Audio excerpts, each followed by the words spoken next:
বিশ্ব এখন যুদ্ধের দ্বার প্রান্তে। ইরানের ক্ষেপণাস্ত্র ছুটে গেছে ইসরায়েলের দিকে, আর ইসরায়েলের যুদ্ধবিমান ছিন্ন ভিন্ন করে দিয়েছে তেহরানের আকাশ। এই মুহূর্তে মধ্যপ্রাচ্য কাঁপছে, আর পুরো পৃথিবী নিঃশ্বাস বন্ধ করে তাকিয়ে আছে। দশকের পর দশক ধরে ইরান আর ইসরায়েল একে অপরের সবচেয়ে বড় শত্রু। ইরান চায় পারমাণবিক অস্ত্র তৈরির ক্ষমতা, আর ইসরায়েলের জন্য সেটাই অস্তিত্বের সবচেয়ে বড় হুমকি। 2024 সালে প্রথমবারের মতো দুই দেশ সরাসরি একে অপরকে আক্রমণ করে। সেই আগুন 2025 সালে পরিণত হয়েছে পূর্ণ যুদ্ধে। 13 জুন 2025 ভোরের আঁধারে ইসরায়েলের 200টিরও বেশি যুদ্ধবিমান একযোগে ঝাঁপিয়ে পড়ে ইরানের ওপর। মাত্র কয়েক মিনিটের মধ্যে ধ্বংস হয়ে যায় ইরানের নাতাঞ্জ পারমাণবিক স্থাপনা, সামরিক ঘাঁটি এবং বায়ু প্রতিরক্ষা ব্যবস্থা।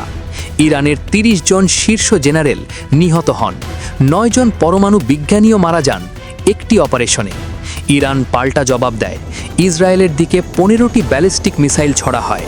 জেরুজালেমে বিস্ফোরণের শব্দ, 30 মিনিট ধরে সাইরেন। কিন্তু গল্প এখানেই শেষ নয়।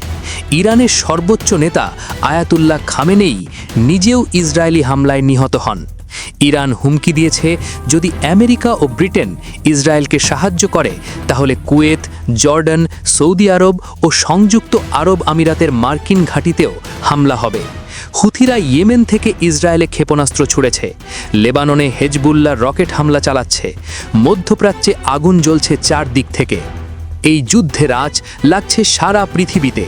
তেলের দাম হু হু করে বাড়ছে, 2023 সালের পর সর্বোচ্চ। বাংলাদেশ সহ সারা পৃথিবীতে জ্বালানি সংকটের আশঙ্কা। ইরান হরমুজ প্রণালী বন্ধ করার ভোট দিয়েছে সংসদে। এই প্রণালী দিয়ে পৃথিবীর 1/5 তেল পরিবহন হয়।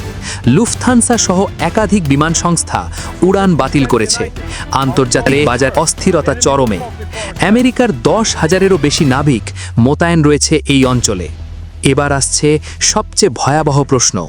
ইরানের কাছে এখনও 220 কেজির বেশি 60% পরিশ্রিত ইউরেনিয়াম রয়েছে বলে জানাচ্ছে IAEA।